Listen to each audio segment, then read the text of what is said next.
Okay, तो continuing with our basics, जिसमें आज हम लोग स्टार्ट करने वाले हैं journal, how to prepare a journal. Again before starting this topic, कुछ बेसिक चीजें इस टॉपिक के जो है वो हम लोग कंसेप्चुअली कवर कर लेते हैं, ताकि जब हम लोग जर्नल एंट्रीज पास करें जर्नल बनाते टाइम पे, तो उन चीजों की वजह से हम लोग को डिफिकल्टीज ना आए कि ये क्या होता है, इसका क्या मीनिंग है, right now. Okay, so therefore cheque, see, cheque सबने देखा है, बराबर है। चेक एक पेमेंट देने का मोड है। It is a way of paying to a particular person. जैसे कैश तुम लोग किसी को देते हो, it is a mode of delivering the payment. वैसे ही चेक भी अगर दे रहे हो तो it is equivalent of mode of delivering the payment. Now इसके कुछ टिपिकल फीचर्स है, देखो।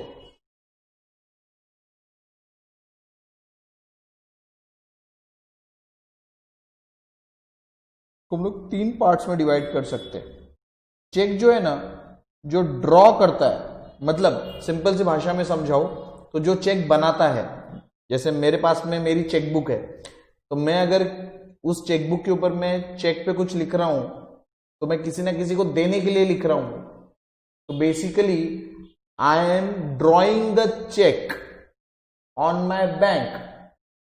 इसको क्या समझाया मैंने, क्या बोला मैंने, I am drawing the cheque on my bank.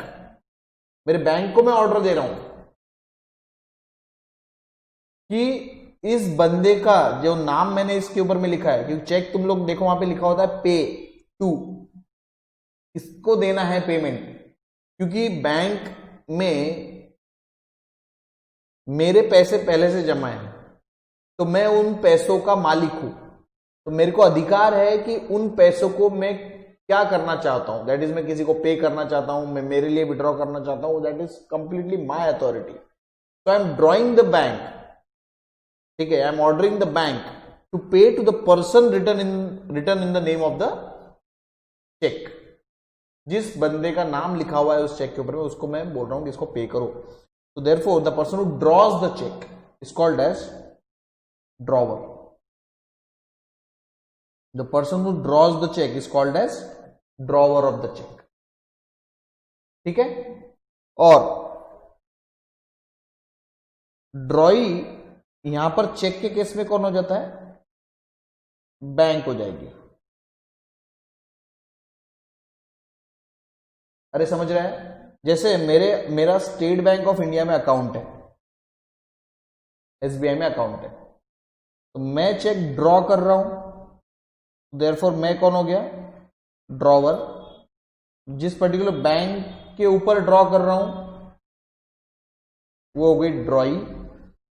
और बैंक को जो इसको मैं ऑर्डर दे रहा हूं कि इस बंदे को देना, लेट अस से मिस्टर एक्स को मैं बोल रहा हूं पेमेंट देना, it is called as, that person mister X is called as payee. समझा के पॉइंट है। चेक्स के केस में बोल रहा हूं मैं, चेक्स के केस में तीन पार्टीज इन्वॉल्व रहेगी minimum. The person who draws the cheque is called as drawer. The bank on whom the cheque is drawn, मेरा अकाउंट जिस पर्टिकुलर बैंक में है उसको मैं बोलूंगा ड्रॉई। और पे, चेक के ऊपर में नाम लिखते हैं ना हम लोग, पे टू समवन, तो जिसके नाम का चेक बना है वो पे ही हो गया। समझ रहे पॉइंट है। चेक का एक मोटा मोटा फॉर्मेट सबको पता है कि कुछ ना कुछ इस तरीके से चेक रहता है। एक vertical leaf, sorry horizontal leaf में इस तरीके से रहेगा, यहां पर डेट रहती है जनरली, बराबर है।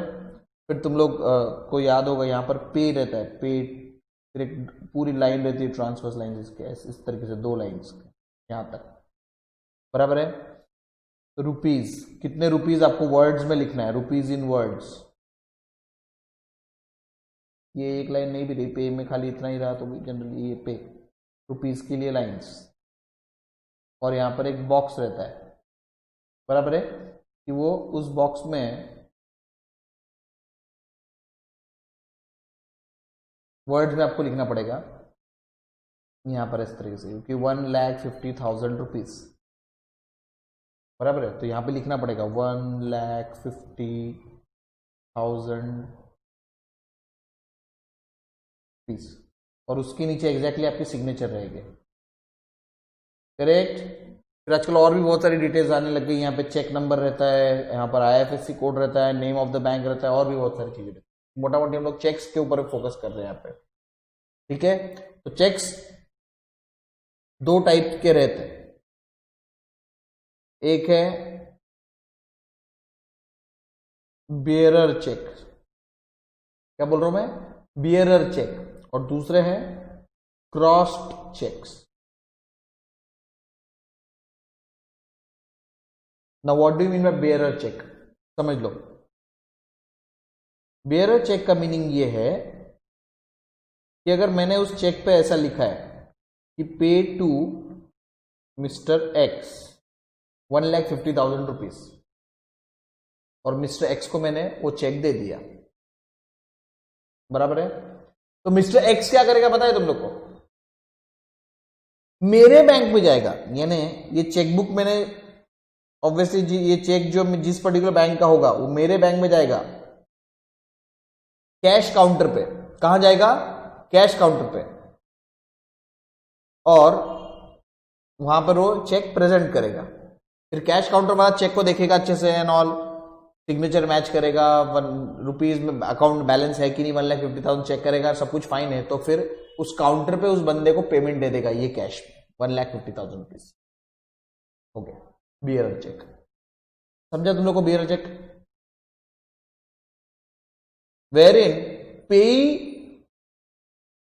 Will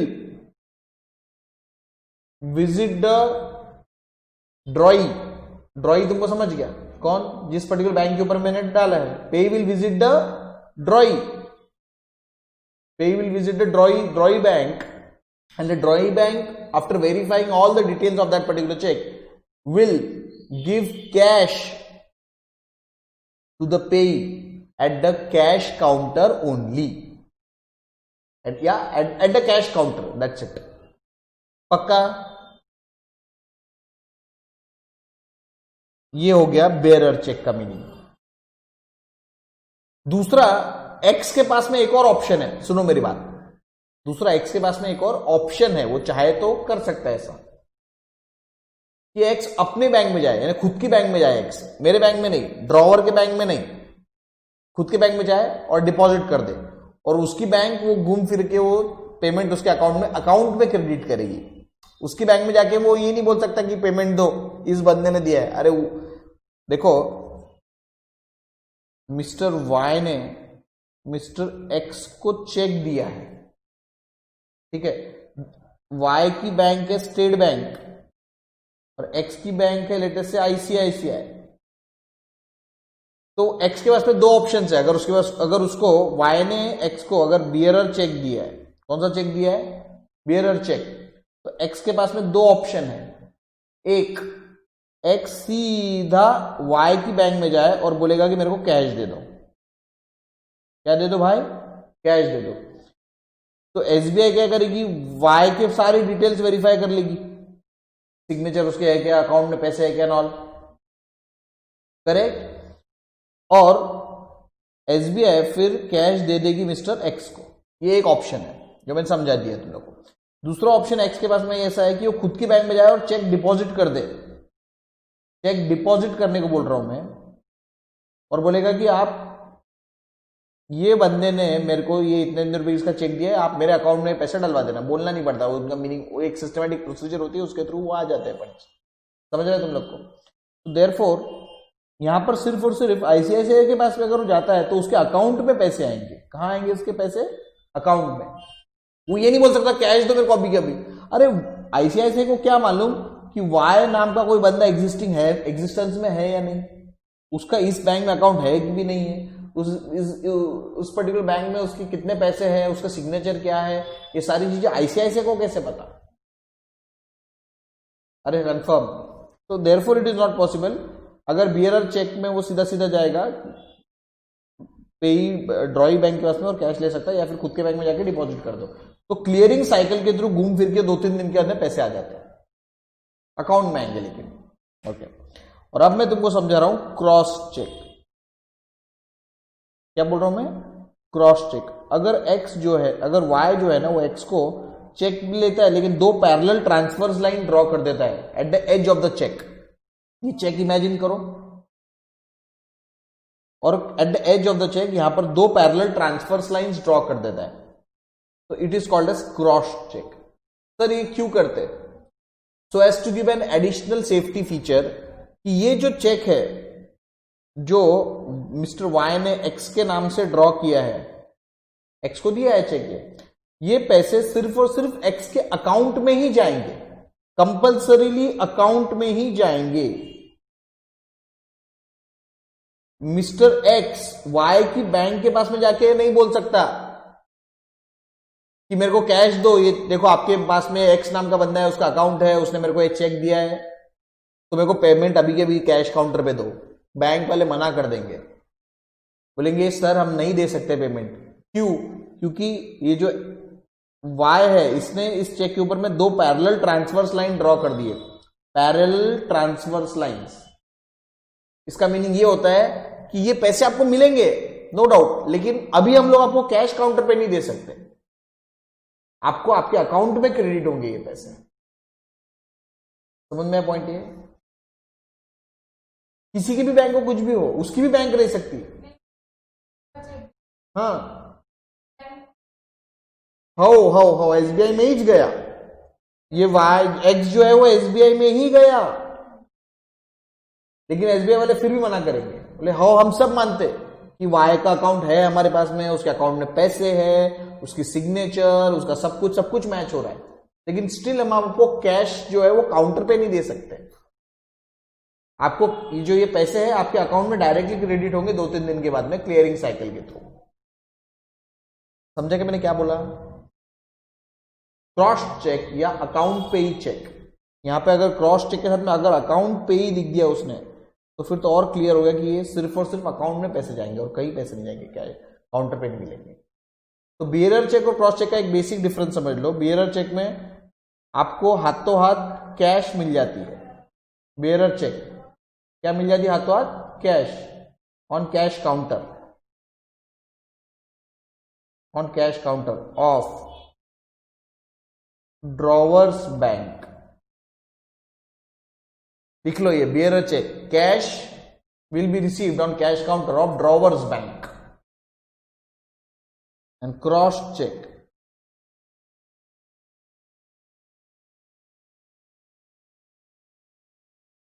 funds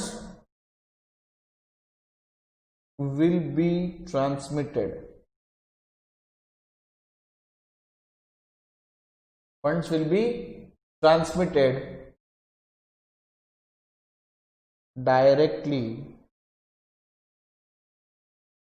in payee's bank account.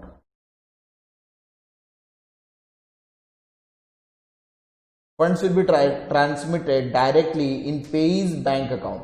पेई समझ गया तुम लोग को?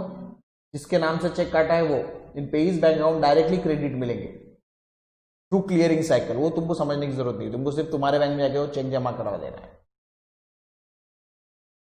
क्रॉस चेक, या इसको अकाउंट पे ही चेक भी बोल सकते हो तुम लोग। क्या बोल सकते हैं? अकाउंट पे ही चेक।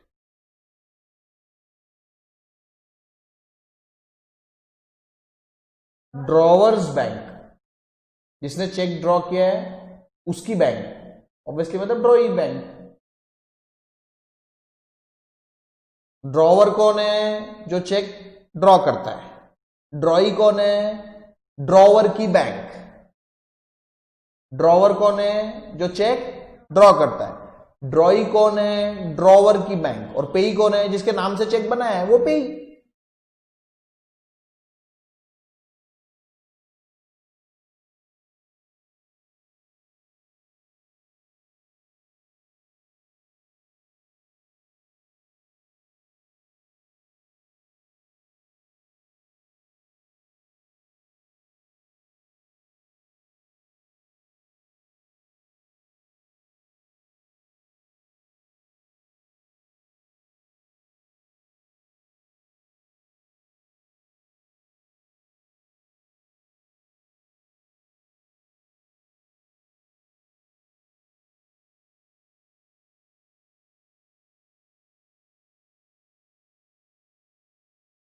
क्लियर हुआ पॉइंट ये? ओके, अब मैं तुम लोग को जीएसटी की एंट्रीज कैसे रिकॉर्ड करना वो बता रहा हूं। जीएसटी की एंट्रीज, सी ऑल्दो जीएसटी एंट्रीज या जीएसटी वाला एस्पेक्ट आपके सीए फाउंडेशन के सिलेबस में फिलहाल नहीं है, लेकिन बाद में आ सकता है। 11th स्टैंडर्ड के टेक्स्ट बुक्स में they have incorporated GST entries, but obviously institute भी छोड़ेगी नहीं इस चीज को, because it is such a crucial aspect. तो जीएसटी के एंट्रीज कैसे रिकॉर्ड करना वो आज नकल सिलेबस में आ सकता है, नहीं आया तो कोई बात नहीं, सीख लिया तो कुछ नुकसान नहीं होता है, ठीक है ना। तो जीएसटी के एंट्रीज हम लोग देख लेंगे कैसा होता है। GST everyone knows it is goods and बोलो service tax, goods and service tax. ना सुनो मेरी बात,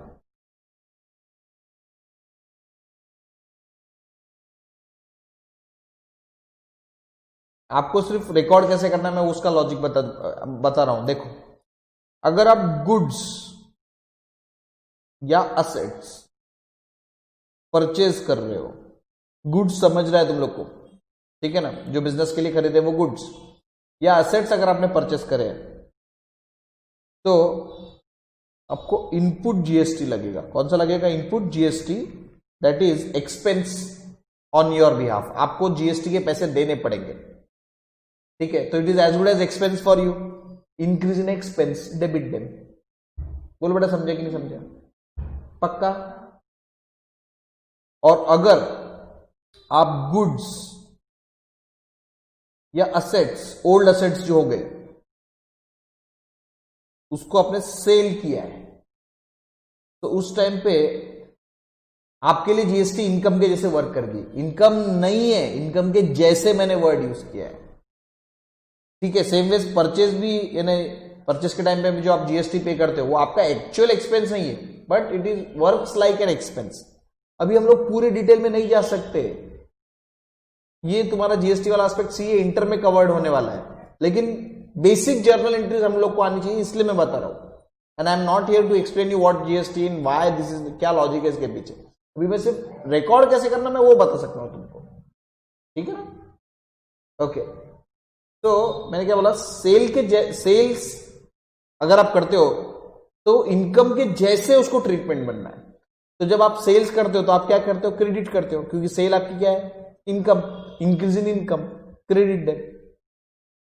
तो it is called as output GST. ये लिखो, अगर आपने गुड्स या असेट्स परचेज किए हैं तो it is just like your expense. आपको जीएसटी आपके जेब से भरनी पड़ेगी, it is just like your expense. So therefore the expenses which you have paid will be recorded in input GST account. In which account? Input GST. और अगर आपने goods या असेट्स बेचे हैं तो it is just like your income, not exactly income, just like your income. So that therefore such just like income will be recorded in output GST, will be recorded in output GST. ठीक है। GST के दो हिस्से हो सकते हैं, एक CGST और एक है एसजीएसटी,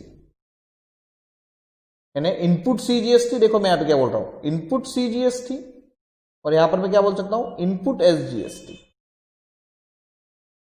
सिमिलरली यहां पर क्या रिकॉर्ड हो सकता है, आउटपुट सीजीएसटी और आउटपुट एसजीएसटी। देखो अगेन, ये तुम लोगों के नए इसलिए नहीं कि अगर तुम लोग ने कभी रेस्टोरेंट्स में गए होगे तो वहां अगर बिल देखा होगा तो बिल के ऊपर में वो लोग हमेशा लिखते हैं इनपुट सीजीएसटी, इनपुट एसजीएसटी। या कोई भी ऐसे व्यक्ति से आपने कुछ भी चीज परचेस करी होगी जिसके ऊपर में जीएसटी लगता है, वो शॉपकीपर पे अगर जीएसटी लगता है तो आपको जीएसटी जो दो हिस्सों में बांट के देता है, आधा आधा रहता है हमेशा, इनपुट सीजीएसटी और इनपुट एसजीएसटी, और आउटपुट सीजीएसटी और आउटपुट एसजीएसटी। तुम लोगों ने अगर कोई चीज परचेस करी होगी तो तुमको वो एडिशनल बिल मार के इस तरीके से वो देता है, सीजीएसटी और एसजीएसटी, वो केवल इतना लिखता है तुम लोग को। अरे बराबर है। तो वहां पे सी का मीनिंग है सेंट्रल गवर्नमेंट के लिए, सी है वो सेंटर का पैसा है वो, और एस का मतलब है स्टेट का पैसा है वो। अरे हमारा यहाँ का कॉन्स्टिट्यूशनल ढांचा तुमको पता है, सेंटर और स्टेट है, सेंटर सबसे ऊंची रहती है, उसके बाद में सब स्टेट्स वाइज जाते हैं। तो ये जो रेवेन्यू हमसे वसूल करते हैं वो दो लोग लेते हैं, एक स्टेट गवर्नमेंट के भले के लिए, स्टेट गवर्नमेंट के वेलफेयर के लिए, और कुछ हिस्सा उसमें सेंट्रल के पास में जाता है, सेंट्रल गवर्नमेंट के पास में। तो सीजीएसटी मीनिंग सेंट्रल सीजीएसटी और एसजीएसटी मतलब स्टेट वाइज जीएसटी। समझे क्या पॉइंट है? तो अगर 100 रुपए का जीएसटी वसूल किया तो आधे आधे में बटता है, पक्का? ओके। तो whenever you will purchase, कौन सा अकाउंट डेबिट होगा? Input CGST and input SGST. अगर आपने टोटल 100 रुपए का जीएसटी आता है तो उसमें से 50 रुपए इनपुट सीजीएसटी को डेबिट करना और 50 रुपए इनपुट एसजीएसटी को डेबिट करना। और अगर आपने सेल करते टाइम पे 100 रुपए वसूल करे जीएसटी के नाम से, तो आउटपुट सीजीएसटी और आउटपुट एसजीएसटी 50 रुपए 50 रुपए। अरे समझा कि नहीं समझा? तो ये जर्नल एंट्री के टाइम पे आपको ध्यान में रखना है।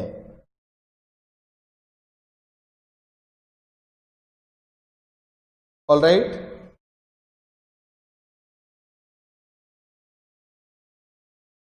परचेज के टाइम पे इनपुट सीजीएसटी और इनपुट एसजीएसटी ये दोनों अकाउंट्स डेबिट होंगे, जस्ट लाइक योर एक्सपेंस। और सेल्स के टाइम पे आउटपुट सीजीएसटी और आउटपुट एसजीएसटी ये दोनों अकाउंट्स क्रेडिट होंगे, just like your income. I am not saying it is your income, just like your income.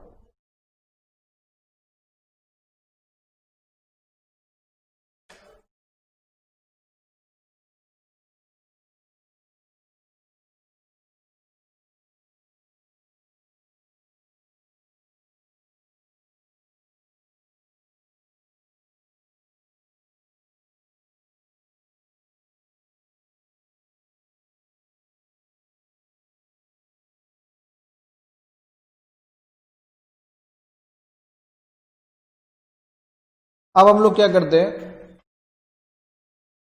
Journal बनाना सीख ही लेते हैं अभी, ठीक है? कुछ ट्रांजैक्शंस दिए जाएंगे आपको और उसको प्रॉपरली जर्नल में रिकॉर्ड कैसे करना वो हम लोग सीखते हैं, ठीक है?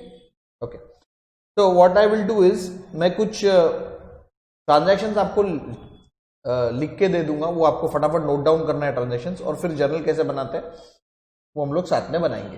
तो पहले एक क्वेश्चन में लिखा के दे रहा हूं, वो क्वेश्चन आप लिख लो।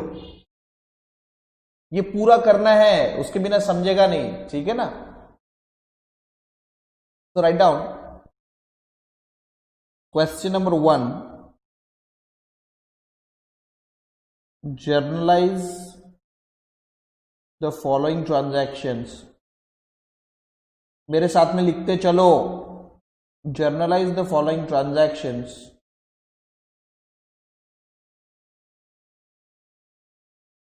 in the books of Narendra General Stores. Journalize the following transactions in the books of Narendra General Stores. 2019 April 1, Narendra commenced business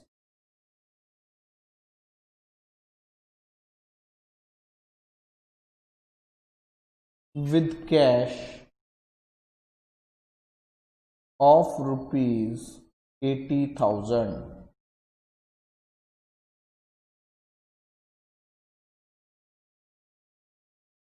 फिर यहां से यहां तक सब कुछ सेम है, दैट इज 2019 अप्रैल 1 के बाद में अप्रैल 3 को उसने और क्या क्या किया वो मैं लिखा रहा हूं तुम लोग को, ठीक है? लिखते चलना है, यहां बाद में टाइम नहीं दूंगा मैं। Purchase goods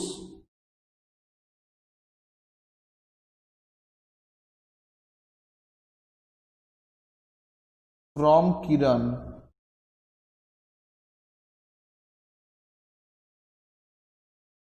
of rupees 40,000 on credit. Purchase goods from Kiran of rupees 40,000 on credit. फिर अप्रैल 5, 2019 paid rent of ₹2000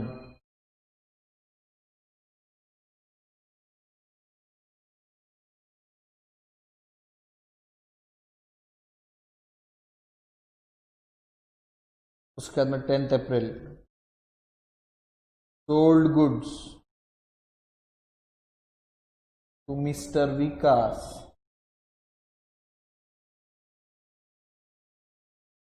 ₹5,500 on credit.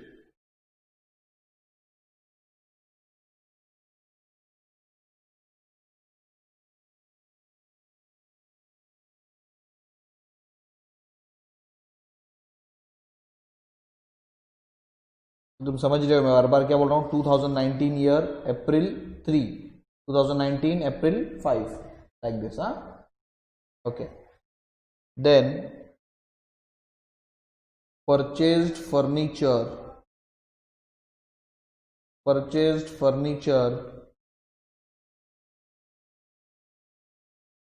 Of ₹30,000 at GST of 18%, at GST of 18%।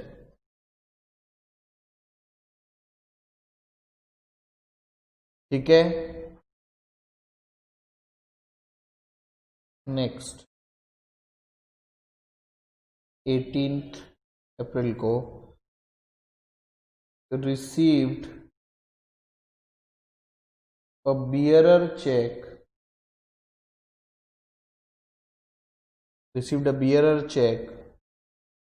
of ₹25,000 from Mr. Vikas। Received a bearer check of ₹25,000 from Mr. Vikas। Sorry, 25,000 मत करो, इसको 2,500 करो।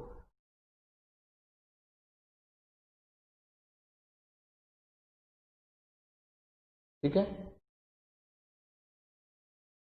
10 अप्रैल 21, 2019 21 अप्रैल को क्या transaction हुआ? Paid to किरण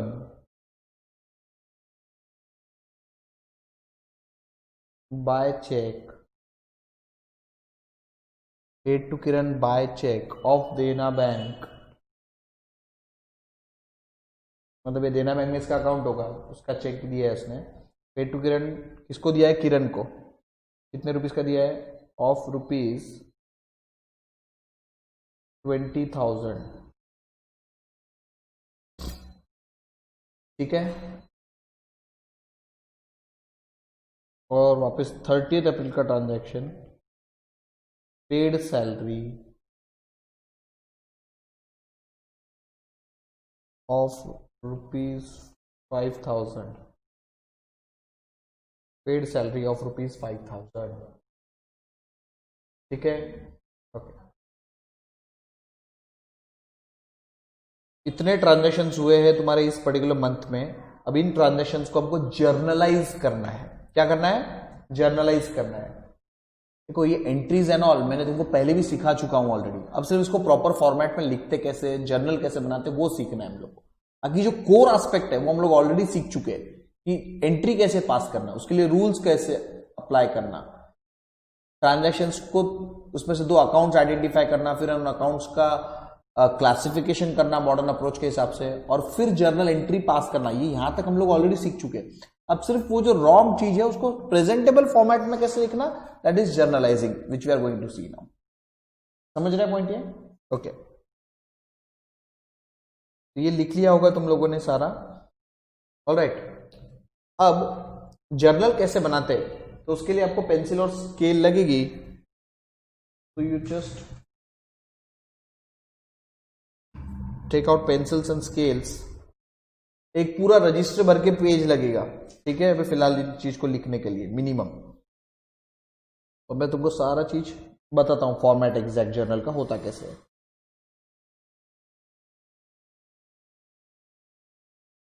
तो एक दो लाइंस छोड़ देना ऊपर, और उसके बाद में इस तरीके से ड्रॉ करना, जैसे मैंने ऊपर की एक दो लाइंस छोड़ी है यहां पर।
ऑलराइट,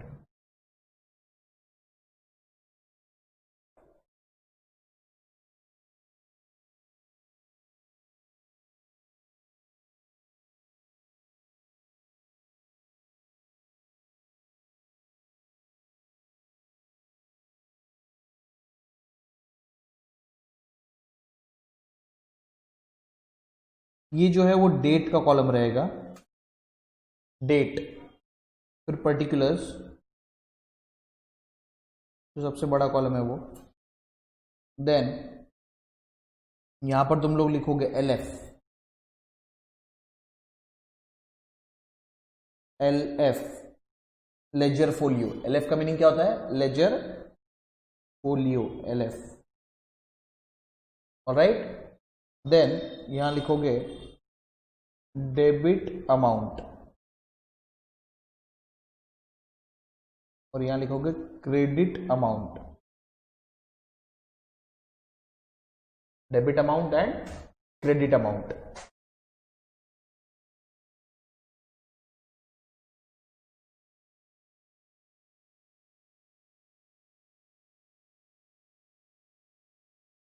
इसको ऐसे हेडिंग देते हैं, इन द बुक्स ऑफ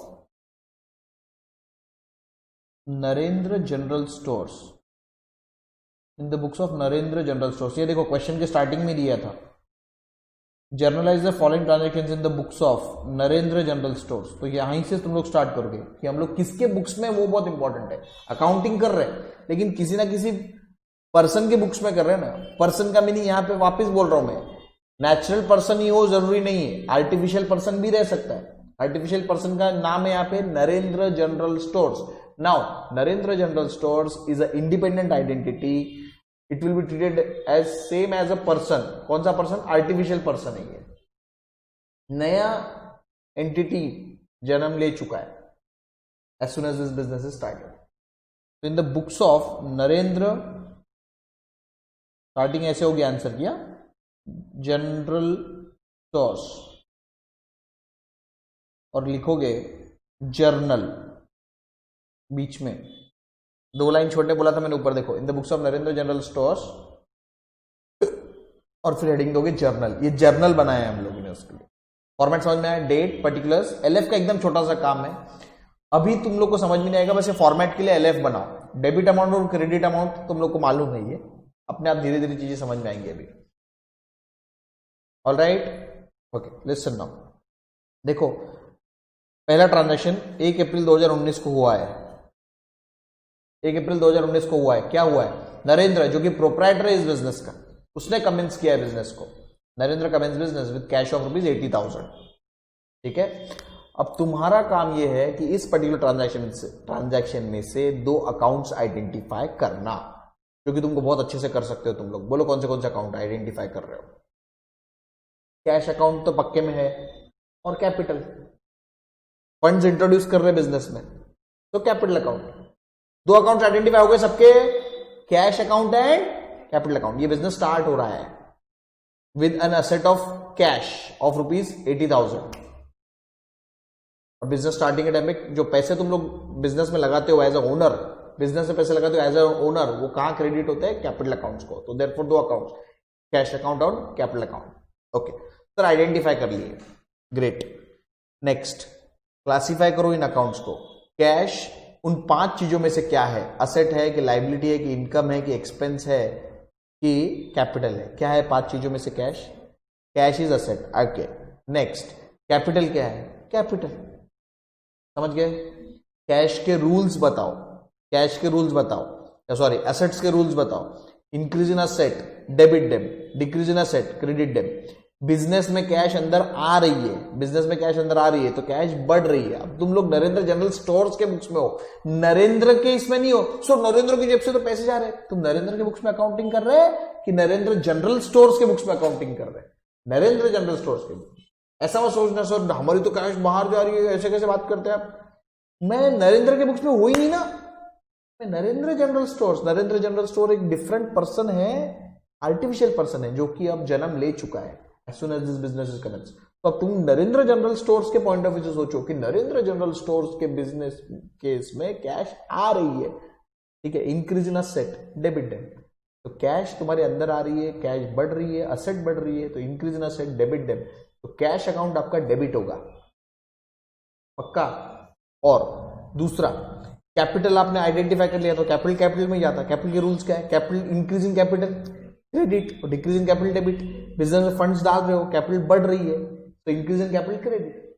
समझे पॉइंट ये? तो कौन से दो अकाउंट है वो आइडेंटिफाई किए, उनको क्लासिफाई किया, क्लासिफाई करने के बाद में रूल्स लगाए और रूल्स लगाने के बाद में उन दो अकाउंट्स को मैं रिस्पेक्टिवली डेबिट और क्रेडिट करूंगा। उसमें से एक अकाउंट डेबिट होगा, दूसरा अकाउंट क्रेडिट होगा। ठीक है, तो अब सुनो मेरी बात बेटा। तुम लोगों ने जो जर्नल एंट्रीज वगैरह देखी वहां पे तुम लोग लिखते थे by cash account debit to capital account credit. ठीक है, वो गलत नहीं है, अभी भी लिखते हो तो गलत नहीं होगा, बट एक स्टैंडर्ड प्रोफार्मा हमको फॉलो करना है। तो मैं वो स्टैंडर्ड सिखा रहा हूं तुम लोग को, तो स्टैंडर्ड फॉलो करो। ठीक है, तो पहले डेट, कौन से दिन को ये ट्रांजैक्शन हुआ, तो यहां लिखोगे 1 अप्रैल 2019।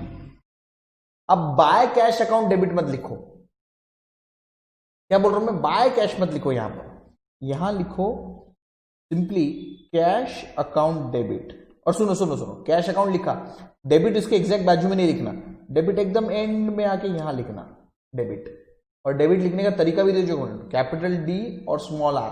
जो छोटी छोटी चीजें बता रहा हूं वैसे वैसे फॉलो करना ही पड़ेगा, नहीं तो कुछ कुछ लोग कैपिटल डी कैपिटल आर लिखेंगे, नहीं, जो स्टैंडर्ड प्रोफार्मा है वही फॉलो करना पड़ेगा तुमको।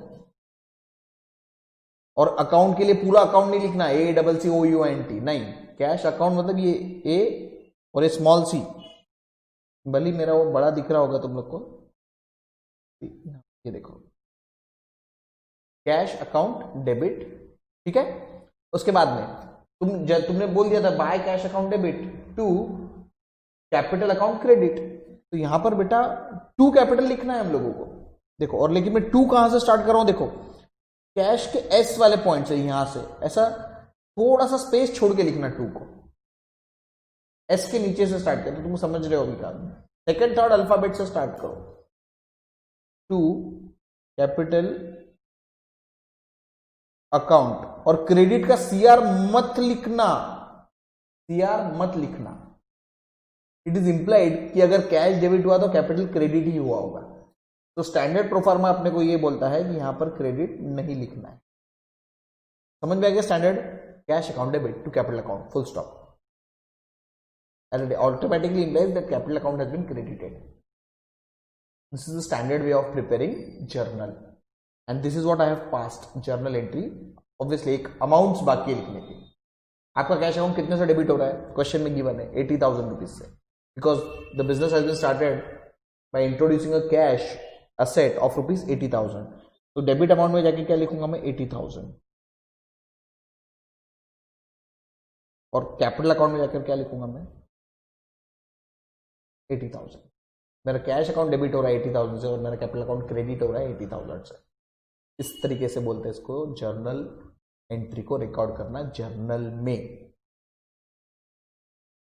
और एक स्टैंडर्ड प्रैक्टिस अगेन कि अगर कोई एंट्री आप पास करते हो तो उसके नीचे नरेशन लिखना चाहिए। Narration is an additional feature of journal that explains the entry in more detail,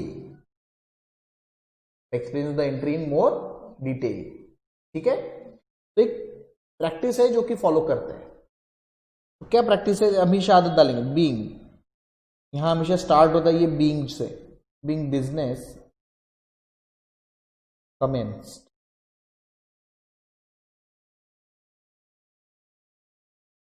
with cash, bracket close, bracket में लिखना है being business commenced with cash. यानी एक एडिशनल एक्सप्रेशन देता है कि कैश अकाउंट डेबिट क्यों हुआ है, क्योंकि बिजनेस कमेंस हुआ है। कैसे हुआ है, कैश से, कैश आ गई बिजनेस में और साइमल्टेनियसली प्रोप्राइटर की कैपिटल बढ़ गई है 80,000 rupees, proprietor capital account credit कर दिया। अरे कंफर्म, ये हो गया। अगला ट्रांजैक्शन देखो, पढ़ो, जाओ वापस, अगला ट्रांजैक्शन क्या दिया हुआ है, ये 1 अप्रैल का ट्रांजैक्शन हो गया, फिर 2 अप्रैल को कोई ट्रांजैक्शन नहीं हुआ, बिजनेस चला नहीं चला हमको मतलब नहीं। 3 अप्रैल को एक ट्रांजैक्शन हुआ है, 3 अप्रैल 2019 को। क्या ट्रांजैक्शन हुआ है, purchase goods from Kiran of ₹40,000 on credit. लेकिन ये नरेंद्र जनरल स्टोर्स ने किरण नाम के कोई बंदे से या बंदी से, जो भी होगा, उसने गुड्स खरीदे हैं। गुड्स बोला है, गुड्स समझता है ना, बिजनेस के लिए सेल करने के लिए जो चीज खरीदता है वो गुड्स, तो गुड्स खरीदे हैं। और इसके पहले वाले लेक्चर में भी समझाया मैंने, गुड्स बोला मतलब कौन सा अकाउंट होगा परचेज गुड्स के लिए, सिंपल एक अकाउंट, परचेज अकाउंट। अकाउंट का कौन सा लेंगे परचेज गुड्स के लिए, परचेज अकाउंट। अगर परचेज कंप्यूटर रहता था तो कंप्यूटर अकाउंट, परचेज टेलीविजन रहता था, या परचेज लैंड एंड बिल्डिंग रहती थी, या परचेज फर्नीचर एंड फिक्चर्स रहता था, तो फिर वो, अरे समझ रहे हैं। और वैसे भी जनरल स्टोर्स है, जो जनरल स्टोर्स के लिए तुमको गुड्स लगेंगे नहीं लगेंगे गोडाउन में, अपना स्टोर में रखने के लिए, तो गुड्स लाओगे दुकान में रखोगे तभी तो बेच पाओगे ना उनको। सिर्फ इतना है कि किरण से लिया, और किरण का नाम यहाँ पे इंपॉर्टेंट हो गया। बोलो क्यों इंपॉर्टेंट हो गया किरण का नाम, क्योंकि वो क्रेडिट पे लिए गुड्स, कैश में नहीं लिए। तो जिससे तुम लोग ने उधार में लिए है उसका नाम रिकॉर्ड करना पड़ेगा तुमको तुम्हारे बुक्स में, क्योंकि कल चल के उसको पेमेंट तो देना पड़ेगा कि नहीं पड़ेगा, इसलिए उसका नाम इंपॉर्टेंट है। जब भी कोई ट्रांजैक्शन तुमने उधार में लिए होंगे या तुमने तुम्हारे कस्टमर्स को उधार में बेचे होंगे, तो तब मैंने हमेशा बोला है तुमको कि उन व्यक्तियों का नाम बहुत इंपॉर्टेंट हो जाता है, क्या नाम से ही पक्का। तो अब 2 अकाउंट्स कौन से आइडेंटिफाई करेंगे इस पर्टिकुलर ट्रांजैक्शन में से, एक तो परचेज अकाउंट आएगा। परचेज गुड्स के लिए मैंने पहले समझा दिया कौन सा अकाउंट रहेगा, परचेज गुड्स परचेज किए, कंप्यूटर ये वो असेट्स परचेज नहीं करे। समझ में डिस्टिंग्विश कैसे करते हैं। गुड्स का मीनिंग है कि वो गुड्स जो कि तुम लोग ने बेचने के लिए खरीदे, इसलिए परचेज गुड्स का मतलब परचेज अकाउंट। वो कैश में खरीदे कि क्रेडिट में खरीदे वो अलग इशू है, पर परचेज गुड्स आ गया तो दिमाग में एक पक्का डाल लो, परचेज गुड्स आ गया तो दिमाग में एक पक्का डाल लो, परचेज अकाउंट आने वाला है। सेल गुड्स आ गया, सोल्ड गुड्स आ गया, तो पक्का डाल लो कि सेल्स अकाउंट तो आएगा ही आएगा। परचेज गुड्स आया तो परचेज अकाउंट पक्का, सेल गुड्स आया तो सेल्स अकाउंट पक्का। हाँ, परचेज गुड्स नहीं, परचेज फर्नीचर, परचेज ये, परचेज अपार्ट फ्रॉम गुड्स अगर कुछ भी परचेज आ तो परचेज अकाउंट नहीं आएगा, वो रिस्पेक्टिव अकाउंट आएगा। परचेज गुड्स के लिए purchase account, purchase computer, computer account, purchase land and building account, purchase furniture, furniture account. Goods ये वो चीज है जो कि बिजनेस का प्राइम फीचर है, वो गुड्स खरीदे इसलिए ताकि तुम इसको बेच सको, तो देयरफॉर परचेज अकाउंट। और सेल गुड्स, गुड्स आ गया बस बात खत्म हो गई, सेल्स अकाउंट खत्म हो गई बात।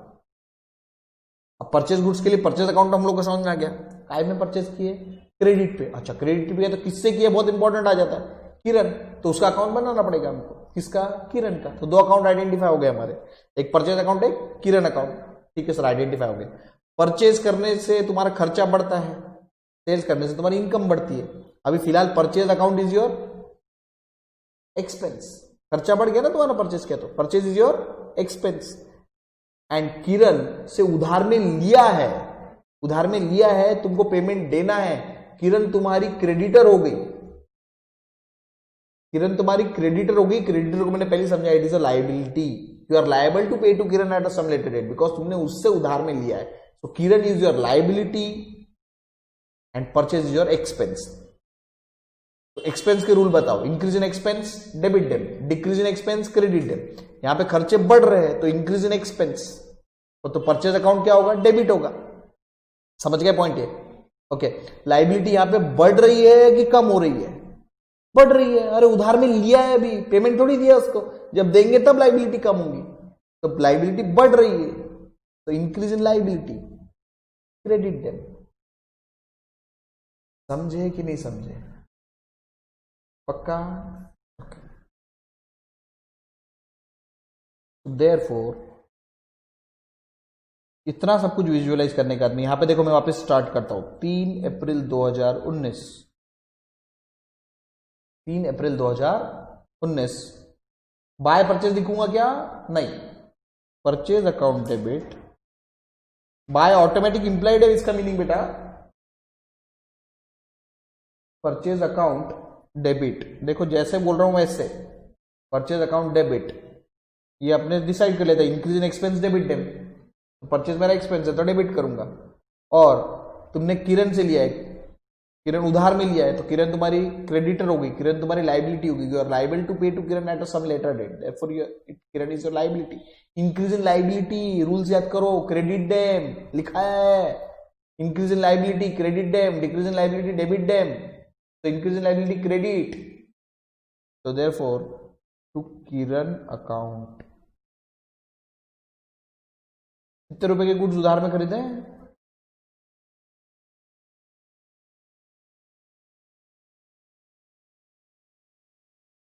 समझे? अगला ट्रांजैक्शन 5 अप्रैल का, देखो बहुत सिंपल है। पेड रेंट ऑफ ₹2000, रेंट पे किया है, ठीक है? ओके, रेंट क्या है? पेड है, तो एक्सपेंस है तभी तो पे किया होगा। और सर पे किया किसको किया, वो नहीं दिया। देखो किसको किया है वो जरूरत भी नहीं है, पेड कर दिया मतलब कहीं ना कहीं तुमको बाय डिफॉल्ट एज्यूम करना होगा कि तुम्हारे जेब से कैश गई है। क्या गई है तुम्हारी जेब से? कैश गई, तभी तो पे हुआ है ना वो। ओके, देयरफॉर 5 अप्रैल 2000, एक सेकंड, 1 सेकंड बेटा, ये कंप्लीट नहीं हुआ, नरेशन लिखना भूलना नहीं है। यहां पे तुम लोग लिखो नरेशन में, बीइंग गुड्स परचेज्ड फ्रॉम किरण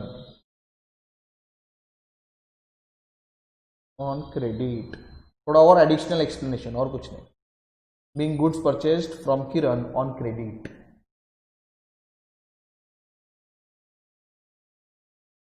ठीक है, 5 अप्रैल का ट्रांजेक्शन, पेड रेंट, तो रेंट ऑब्वियसली तुम्हारा एक्सपेंस है, अरे कंफर्म, और काय से पे किया है? कुछ नहीं बोला है तो कैश से एज्यूम करेंगे हम लोग। तो एक्सपेंस के rules, increase in expense debit them, rent पहले बोल दिया एक्सपेंस है तुम्हारा, तो कौन सा अकाउंट डेबिट होगा? रेंट अकाउंट डेबिट होगा। और क्रेडिट कौन सा होगा? कैश। कैश ऑटोमेटिक भी वैसे बैलेंसिंग आता है, लेकिन हम लोग वैसे नहीं देखेंगे। कैश तुम्हारे नरेंद्र जनरल स्टोर से बाहर जा रही है आपके बार में, तो कैश कम हो रही है, decrease in cash, decrease in asset, credit them. तो देयरफॉर मैं एंट्री पास करूंगा, rent account debit to cash account credit, पर सीआर लिखूंगा क्या? नहीं। कितने रुपए इसका? 2000।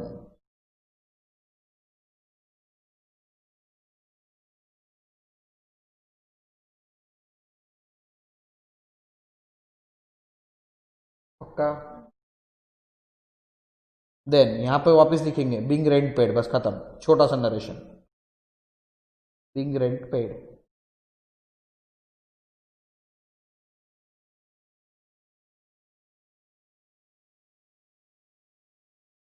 ऑल राइट, अगला ट्रांजेक्शन देखो क्या है, 10 अप्रैल को है। Sold goods to mister Vikas of ₹5,500 on credit. Sold goods आ गया, मतलब कौन सा अकाउंट आना चाहिए? Sales account. सोल्ड है क्या है? गुड्स, मतलब sales account. Purchase goods, purchase account. Sold goods, sales account. Purchase goods, purchase account. Sold goods, sales account. तो सेल्स अकाउंट तो पक्के में आ गया, जो कि आपकी इनकम है। यस, इनकम का क्लासिफिकेशन भी हो गया, अकाउंट भी क्लासिफाई ढूंढ लिया और क्लासिफिकेशन भी कर लिया। अब 5,500 के बेचे, वो अमाउंट में काम में आने वाले हैं, लेकिन कैश में बेचे क्या?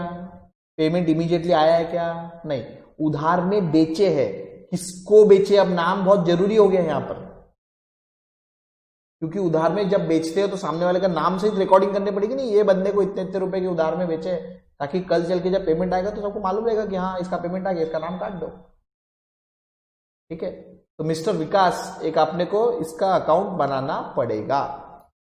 2 अकाउंट हो गए, एक सेल्स अकाउंट, एक मिस्टर विकास अकाउंट। सेल्स आपकी क्या है बताओ जल्दी से? इनकम है। इनकम के रूल्स याद करो, increase in income, credit dam.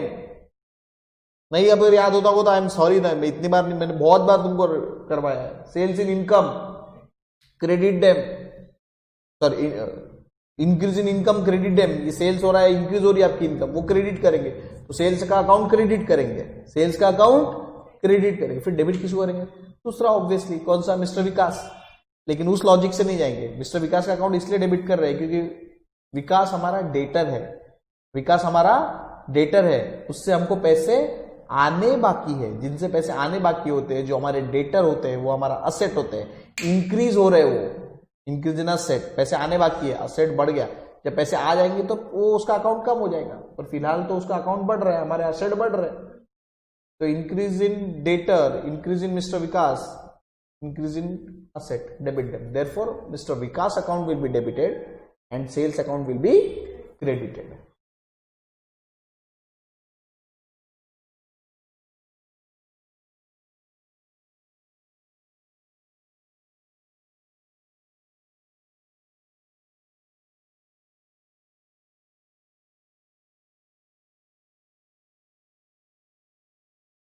How much? 5,500.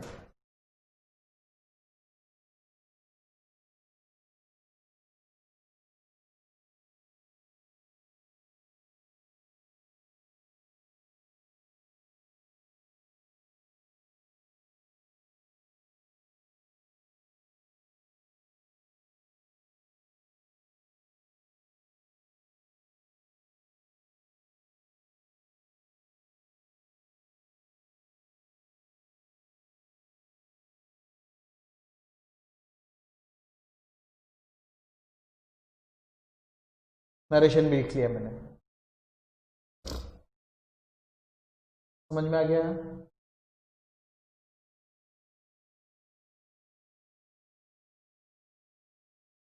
फिर देखो नेक्स्ट ट्रांजैक्शन 15 अप्रैल को है। देखो क्या है बेटा, 15 अप्रैल को परचेज फर्नीचर। देखो परचेज गुड्स बोला है क्या? नहीं, परचेज फर्नीचर बोला है। कौन सा अकाउंट आएगा? Furniture account. परचेज गुड्स बोलते तो परचेज अकाउंट है ना। परचेज फर्नीचर, फर्नीचर हमारे लिए क्या है? असेट है। तो फर्नीचर अकाउंट भी आइडेंटिफाई कर दिया, उसका क्लासिफिकेशन भी कर लिया असेट है करके। कितने रुपए का? 30,000 का। और सिर्फ 30,000 नहीं दिए हमने, वो तो 30,000 तो उसकी प्राइस थी। इसके अलावा हमने जीएसटी भी भरा है। क्या रेट से भरा है पता है तुमको? 18% से। कितना जीएसटी दिया है? 18% जीएसटी। मैंने 30,000 रुपीज के ऊपर में 18% जीएसटी हमने अलग से भरा है। समझ रहे पॉइंट है? क्योंकि गवर्नमेंट की इनकम है ये जीएसटी, लेकिन हम लोग गवर्नमेंट के अकाउंट में थोड़ी जाके भरेंगे, हम वो दुकानदार को दे देते। दुकानदार भरते बैठता है वो गवर्नमेंट को, उसका और अकाउंट लिंक होता है गवर्नमेंट से। हमारा रोल नहीं है। अभी हमको सिर्फ 30,000 का फर्नीचर खरीदा प्लस 18% इसके ऊपर में जीएसटी भरा है। और मैंने तुमको लिखा के भी दिया था, देखो यहाँ पर। अगर आप कोई भी चीज परचेस करते हो, चाहे आप गुड्स परचेस करो, चाहे आप असेट्स परचेस करो, चाहे आप गुड्स परचेस करो, चाहे आप असेट्स परचेस करो, आपको कौन सा अकाउंट ओपन करना पड़ेगा? Input GST. और इनपुट जीएसटी में भी दो अकाउंट्स ओपन करने पड़ेंगे। जो भी आपका जीएसटी का अमाउंट आएगा तो दो हिस्सों में बांटना पड़ेगा आपको। जो भी आपका जीएसटी का अमाउंट आएगा उसको दो हिस्सों में बांटना पड़ेगा इक्वली, इनपुट सीजीएसटी और इनपुट एसजीएसटी। समझ गए पॉइंट ये? Alright then. तो पहले तो सर 30,000 रुपए तो आपकी जेब से तो पक्के परचेज, आपका कंप्यूटर तो है तो वो तो आपका असेट अकाउंट 30,000 से डेबिट होगा, मतलब करेक्ट बात है। ये जो इनपुट जीएसटी है वो भी अब डेबिट होगा। How? Input GST is just like your expense, not your expense actually, is just like your expense. तो इंक्रीज इन एक्सपेंस डेबिट, तो जीएसटी अकाउंट आपका डेबिट होगा, लेकिन उस जीएसटी अकाउंट को दो हिस्सों में बांटेंगे, इनपुट सीजीएसटी और इनपुट एसजीएसटी। तो पहले जीएसटी का अमाउंट तो निकालो सर, फिर दो हिस्सों में बांटेंगे। बहुत सिंपल है जीएसटी का अमाउंट निकालना। 30,000 का 18% करो। अगर फाउंडेशन स्टूडेंट आपको कैलकुलेटर से अलाउड है तो 30,000 लो कैलसी पे, 30,000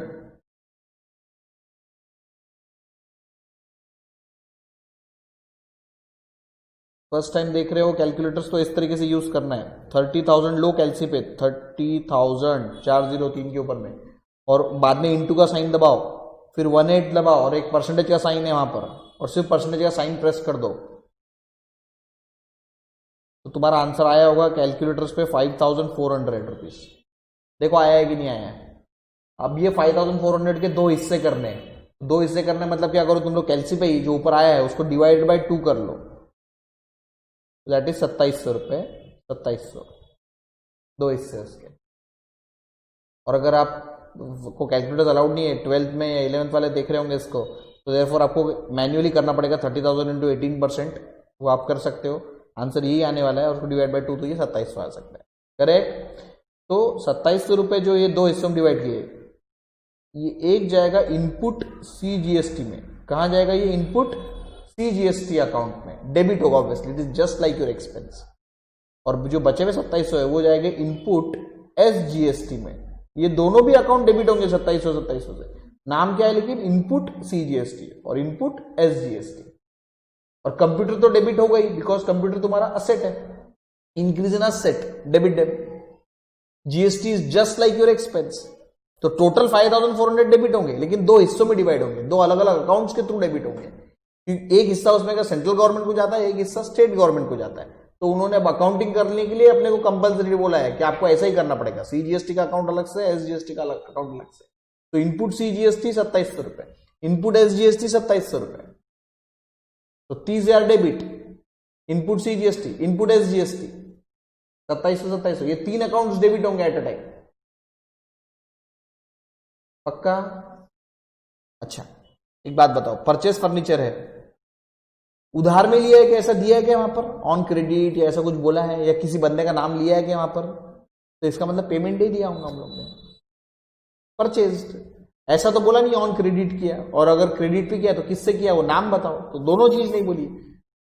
लेकिन ये भी नहीं बोला है सर कि कैश में दिया है, तो फिर बाय डिफॉल्ट यही एज्यूम करना है कि कैश में ही लिया होगा करके, ठीक है। तो कैश आपकी एसेट है, दूसरा अकाउंट कौन सा रहेगा फिर? कैश। अरे बोलो ना यार। तो कैश आपने पेमेंट दिया है, नरेंद्र जनरल स्टोर्स ने किसी को पेमेंट दिया है, तो नरेंद्र जनरल स्टोर्स की कैश कम हो गई, तो कैश कम हुई मतलब असेट कम हुआ, क्योंकि कैश असेट ही होता है, तो decrease in asset, credit them, तो कैश यहाँ पे क्रेडिट होगी। और कितने रुपए दिए मालूम है तुमने? टोटल 30,000 तो कंप्यूटर के दिए, और जीएसटी के 5400 रुपए अलग से दिए। ये बात अलग है कि जीएसटी को हम लोग क्लासिफाई करते हैं 2700, पर जेब से तो 5400 गए ना तुम्हारे। तो 30,000 प्लस 5,400, टोटल कितने रुपए गए तुम्हारे जेब से? तुम्हारा कैश कितनी कम हुई? 35,400।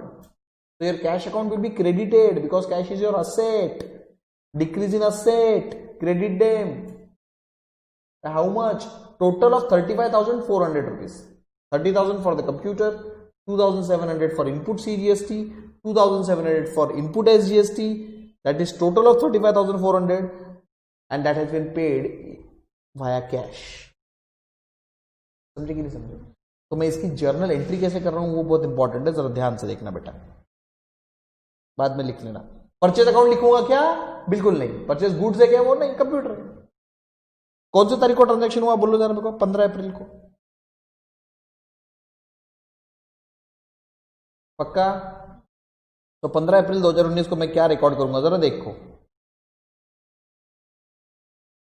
कंप्यूटर अकाउंट डेबिट, कंप्यूटर मेरा असेट है, कंप्यूटर मेरा असेट है, इंक्रीज हो रहा है, कंप्यूटर अंदर आ रहा है, तभी तो कैश बाहर जा रही थी ना। कंप्यूटर अंदर आ रहा है, मेरा असेट बढ़ रहा है, कौन सा असेट बढ़ रहा है? कंप्यूटर का। Increase in asset debit them, therefore computer account will be debited. GST मेरा एक्सपेंस है, एक्सपेंस के लिए वही रूल लगते हैं, increase in expense debit them, खर्चे बढ़ रहे हैं। तो input CGST account debit, input CGST account debit, input SGST account debit. Computer कितने से डेबिट करूंगा? जितने का है वो। कितने का है computer?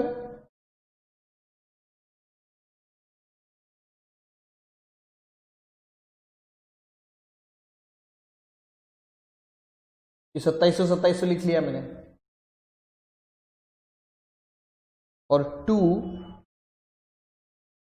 Cash account, 2 cash account. Cash मेरी कम हो रही है, डिक्रीज इन असेट, क्रेडिट है, तो कैश अकाउंट को क्रेडिट कर रहा हूं। कितने से? टोटल कितने पैसे दिए ना मैंने? कितने दिए? 35,000।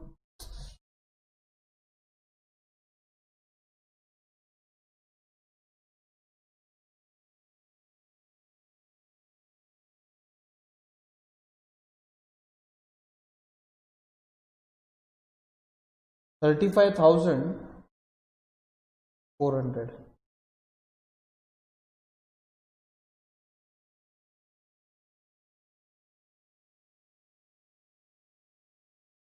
देखो बेटा, ये जो एंट्री है ना, इसको सुनो मेरी बात, इसको बोलते हैं सिंपल जर्नल एंट्री। इसको क्या बोलते हैं? Simple journal entry. एक अकाउंट डेबिट, एक अकाउंट क्रेडिट। यहां पर मल्टीपल अकाउंट्स डेबिट हो रहे हैं और एक अकाउंट क्रेडिट हो रहा है, मतलब एक से ज्यादा अकाउंट जब रहते हैं, चाहे डेबिट हो या क्रेडिट में पार्ट हो, this is called as combined journal entry. क्या बोलते हैं इसको? Combined journal entry. Whenever a single account is debited and single account is credited, it is called as simple journal entry.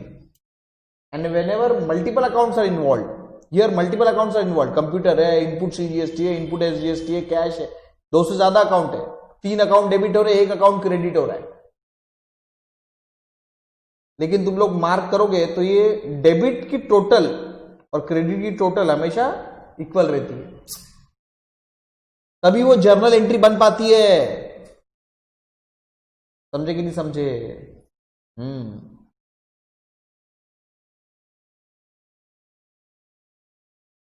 This is called as combined journal entry.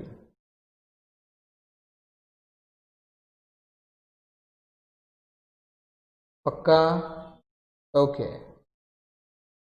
10 अप्रैल का हो गया, 15 अप्रैल का transaction हो गया। ऑलराइट, नेक्स्ट 18 तारीख को देखो, एक दिया है तुम लोगों को,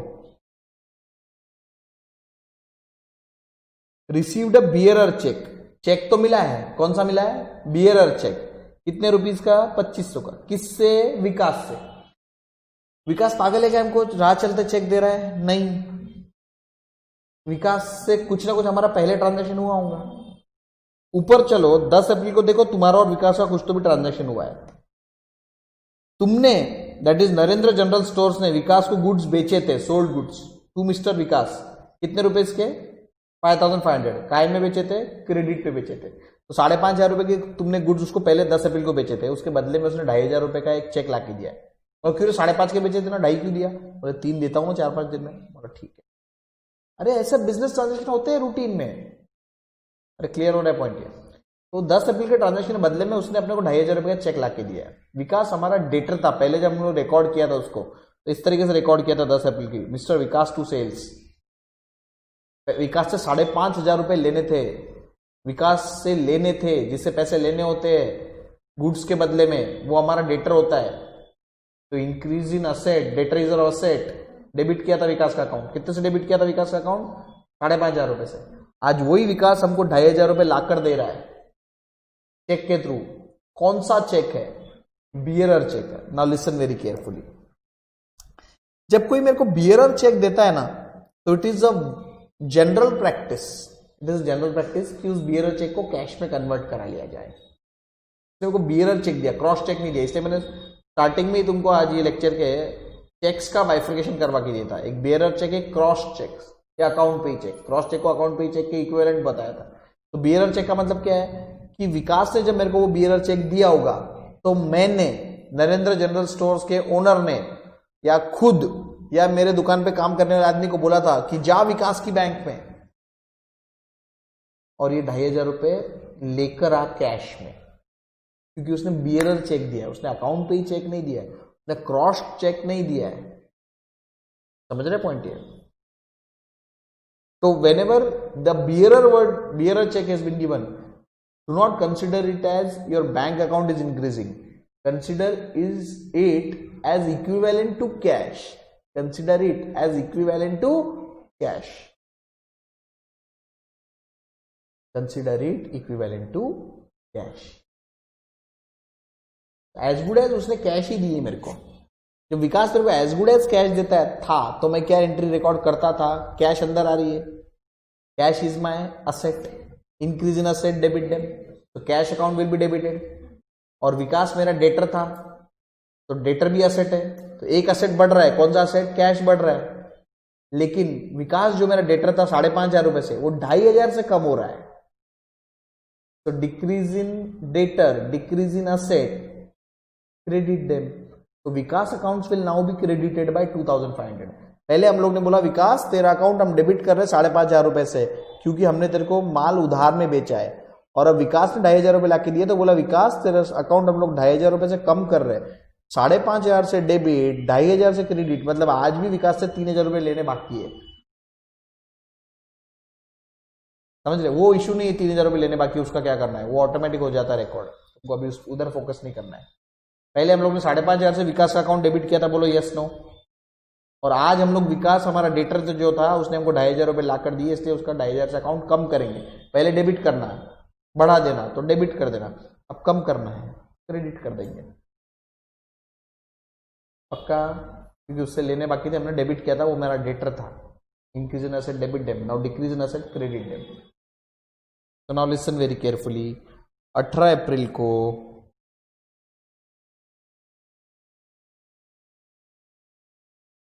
मैं कैश अकाउंट डेबिट करूंगा। सर चेक मिला है ना, बैंक अकाउंट क्यों नहीं डेबिट कर रहे? मैंने समझा दिया कौन सा चेक मिला है, बियरर चेक मिला है।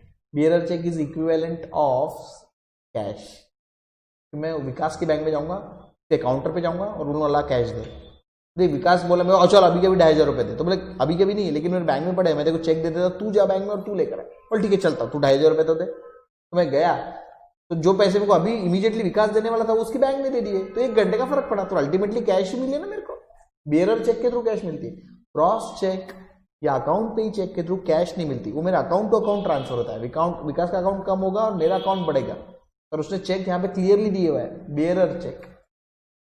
समझ में आएगा meaning? Yes, bank balance increase हो तो, लेकिन कौन सा अकाउंट डेबिट करना वो इंपॉर्टेंट है ना। है तो दोनों भी असेट, कैश बढ़े भी असेट है, बैंक बढ़े तो भी असेट ही है। तो मैं देखो, हाँ नहीं बिल्कुल लिखते हम, सॉरी यार, नरेशन लिखना, हर एंट्री के लिए नरेशन लिखना जरूरी है। तो तुम लोग लिख लो यहाँ पे, बीइंग कंप्यूटर परचेज, सिंपल सी लिखो, ज्यादा पूरा डिटेल लिखने की जरूरत नहीं। Being computer purchase at GST of 18%, बस नॉर्मल।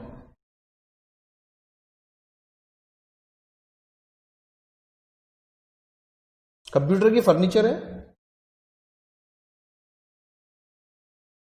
नहीं मैंने फर्नीचर लिखाया था यहाँ पे, ठीक है। फर्नीचर है ना और कंप्यूटर दोनों एक ही बात है ना। तो यहाँ पर कंप्यूटर अकाउंट नहीं रहेगा, यहाँ पे फर्नीचर अकाउंट रहेगा। मैंने सॉरी अगर मैंने वो बोला होगा तो फर्नीचर अकाउंट आएगा और कुछ नहीं।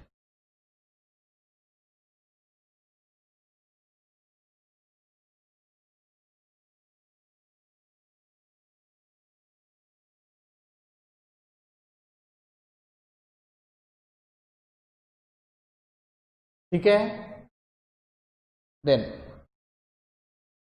18 April 2019 received a bearer cheque, तो बियरर चेक को मैं बोलूंगा कैश, कैश अंदर आइए, cash account debit to mister Vikas account credit, how much, 2500, confirm. तो विकास का अकाउंट पहले डेबिट किया था देखो यहां पर 5,500 से, और अब क्रेडिट करे 2,500 रुपए से। तो being check received, being bearer cheque received, ऐसा लिखो, बियरर चेक रिसीव्ड फ्रॉम विकास।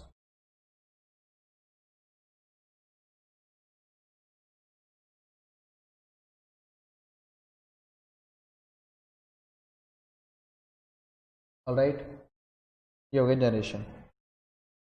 फिर 21 को, 21 अप्रैल को एक ट्रांजैक्शन हुआ है, paid to Kiran by cheque, कौन सा चेक ये नहीं बोला है, तो हम लोग इसको अकाउंट पे ही है क्रॉस नहीं समझेंगे, ठीक है। बेयरर के लिए स्पेसिफिक वर्ड चाहिए, बेयरर हमने पे किया है लेकिन रिसीव नहीं हुआ है, हमारा तो बैंक ही कम होगा, और पेड में अकाउंट पे ही या इसका फर्क ही नहीं पड़ता क्योंकि हमारा बैंक बैलेंस ही कम होता है। विकास का भी पिछले बार बैंक बैलेंस कम हुआ था, तो यहाँ पे क्रॉस जब पेड करते ना तब कोई फर्क नहीं पड़ता कि आप बेयरर चेक दे रहे हो या कर रहे हो, अल्टीमेटली आपका बैंक से पैसे कम होने वाले हैं। तो paid to Kiran by cheque of Dena bank of ₹20,000, आपकी देना बैंक में अकाउंट था, आपको 20,000 रुपए दे दिए। क्यों पागल है क्या तुम लोग, किरण को उठे छुटे 20,000 रुपए दिए? नहीं, कहीं ना कहीं तुम्हारा और किरण का कुछ ना कुछ ट्रांजेक्शन हुआ होगा पहले। क्या ट्रांजेक्शन हुआ है देख लो, 3 अप्रैल को ट्रांजेक्शन हुआ था तुम्हारा और किरण का, तुमने किरण से 40,000 रुपए के गुड्स उधार में लिए थे, दिख रहा है कि 3 अप्रैल का ट्रांजेक्शन, उस टाइम पे गुड्स परचेज किए थे, इसलिए परचेज अकाउंट डेबिट किया था और किरण का अकाउंट क्रेडिट किया था।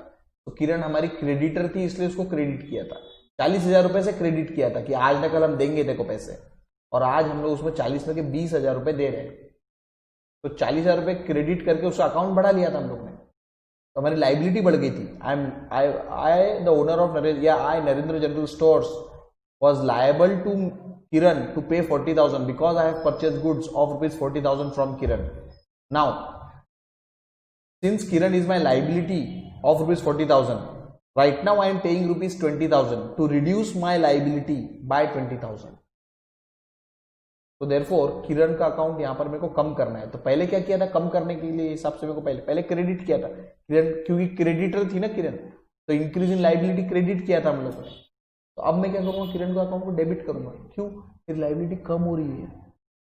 देखो रूल्स याद करो, increase in liability credit debit, decrease in liability debit debit. पहले जब गुड्स उधार में लिए थे तो मेरी लाइबिलिटी बढ़ गई थी, इंक्रीज इन लाइबिलिटी हुई थी मेरी, तो मैंने क्रेडिट किया था किरण को।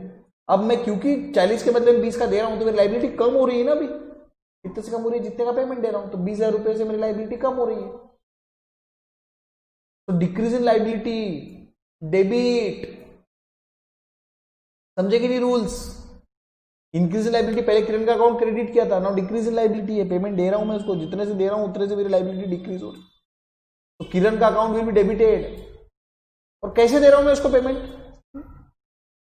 चेक से, तो अल्टीमेटली मेरा बैंक का बैलेंस कम होगा 20,000 रुपए से, समझे कि नहीं समझे। तो bank is my asset, now it is reducing, decrease in asset, credit debit, Kiran account debit, bank account credit, समझे कि नहीं समझे।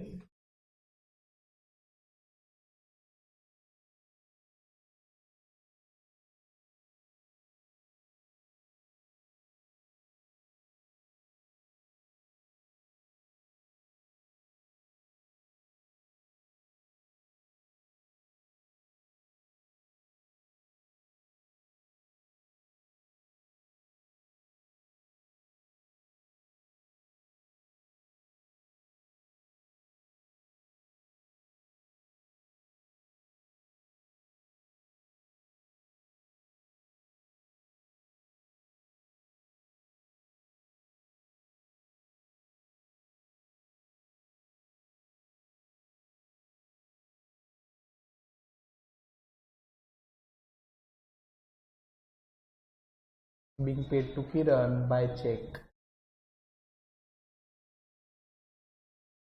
समझे।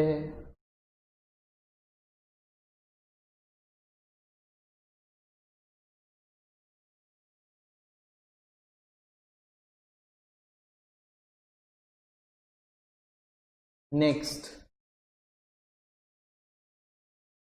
Last transaction, paid salary of ₹5,000। देखो 30 अप्रैल का ट्रांजेक्शन है, पेड सैलरी ऑफ ₹5,000। सैलरी क्या है, तुम्हारे एम्प्लॉय को दिया हुआ चीज है, दैट इज योर एक्सपेंस, तो increase in expense debit them, therefore salary account will be debited. और पेड वर्ड यूज किया है तो काय से पे किया, वो नहीं दिया तो हम क्या एज्यूम करेंगे, कैश, तो कैश तो गई होगी ना बाहर, तुमने पे किया है तो cash is your asset, now it is decreasing, decrease in asset, credit them.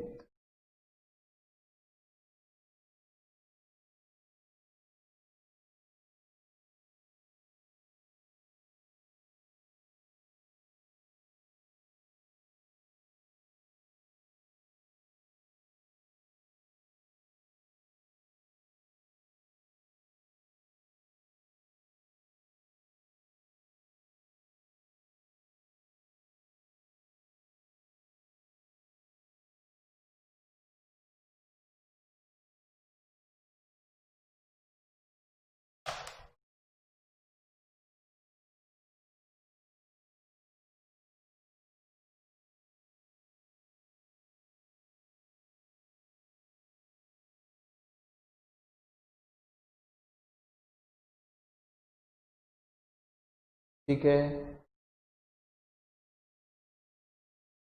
अब सुनो मेरी बात, ऑलमोस्ट हो गया।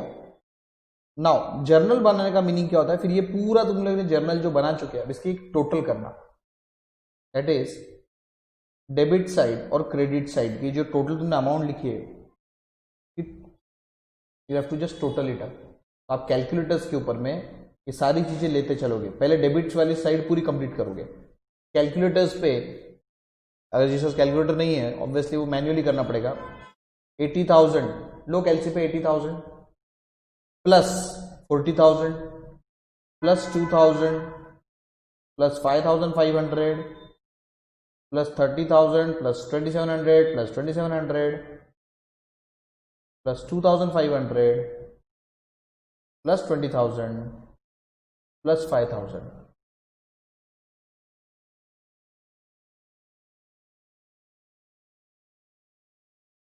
कैलकुलेटर्स अगर तुम लोग वो उसके ऊपर अगर पन्नी होगी तो वो निकाल देना, अगर पॉलीथीन बैग होगी तो कवर करने के लिए, उससे कभी ग्रिप नहीं बैठेगी कैलकुलेटर्स के ऊपर में। So please remove if any polythene या कुछ उसके ऊपर में ऐसा फैंसी आइटम लगाया होगा तो।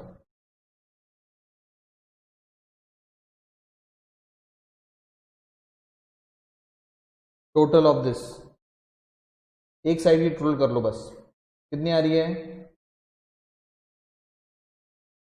एलसी पे, देखो इस तरीके की फिगर आएगी 2,62,400, 2,62,400। तो जो डेबिट किए वही ऑब्वियसली कौन से क्रेडिट की भी वही रहने वाली है, तो डेबिट और क्रेडिट हम लोगों ने इक्वली किए। ये पता लगेगी कि अल्टीमेटली देखो ये भले मैंने 3 अकाउंट्स में डेबिट किए लेकिन अल्टीमेटली इसके टोटल तो क्रेडिट हुई चाहिए ना 35,400 से, तो होता ही है वो डेबिट्स और क्रेडिट्स इक्वल ही रहेगा। एक जर्नल एंट्री कंप्लीट ही नहीं हो सकती जब तक आप 2 अकाउंट्स या कॉम्बिनेशन ऑफ 2 और 3 अकाउंट्स इन दोनों की डेबिट्स और क्रेडिट्स की टोटल इक्वल नहीं रहती, जब तक वो जर्नल एंट्री कंप्लीट ही नहीं होती है। क्या सब मैंने सबको टिक किया है यहाँ पे, ईच एंड एवरीथिंग, हर चीज को टोटल में डेबिट्स में जितने टोटल सब को इस तरीके से बैलेंस करके यहाँ पे लिख लो टोटल, और अब बोलेंगे कि तुम्हारा जर्नल क्लोज हो गया, जर्नल बन चुका है।